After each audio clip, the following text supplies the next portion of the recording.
All right, well, you've landed the interview. You feel like it went well, but now what? Career coach Sarah Uchytil joins us to offer some expert guidance here this morning. Thank you so much for this. A lot of people, ever since the pandemic, have been on the job hunt. They've realized they either want to make a career change or they've been forced to. So a lot of people doing these interviews, what would you say is your best advice for how long to wait before you follow up after an interview? Well, during the interview, it's very important to also ask, when will I be hearing from you? So you know the proper time to follow up. But I would always recommend following up at least a week after your interview. You don't want to follow up the next day. You don't want to seem too eager. Ooh, okay, that's good advice. Mr. Impatient here has that problem. I would leave the building and then immediately start typing the email. So, noted. Yes. Okay, so the other thing, which kind of goes along with that, what is the best way to follow up? Is it email? Is it, I have heard of sending perhaps a thank you card or something. Is that dated? What's your best advice?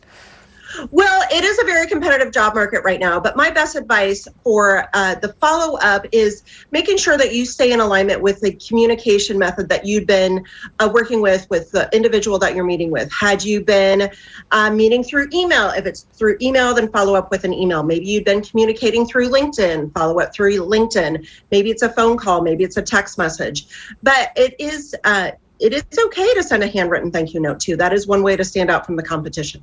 But definitely send a thank you note. And you mentioned if it's through email or the old-fashioned way. So. For sure. Okay, that is good advice. You did mention that it's important to get that clarity from them on when they expect to fill the position and when they can expect to at least hear back. What else would you recommend getting clarity on with somebody you're interviewing? You know, is it appropriate to ask, at the end of an interview, does this feel like a good match, or where do we go from here? Well, a great way to close the interview is to make sure that you clearly communicate why you're interested in the job, what makes you uniquely qualified, and how you add value. You also want to say, if you are interested in continuing the conversation, what are the next steps? I really look forward to continuing the conversation. When can I hear from you?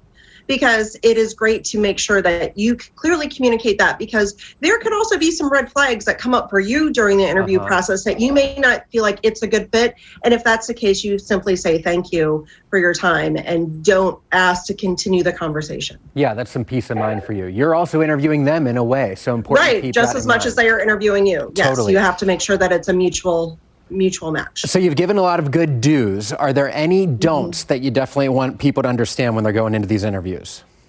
Well, don't follow up too soon. Don't be asking, why haven't I heard from you? Don't follow up saying, have you chosen someone else? Don't ask, do you like me? Those are some of the top things. Or how do I stand out from the competition?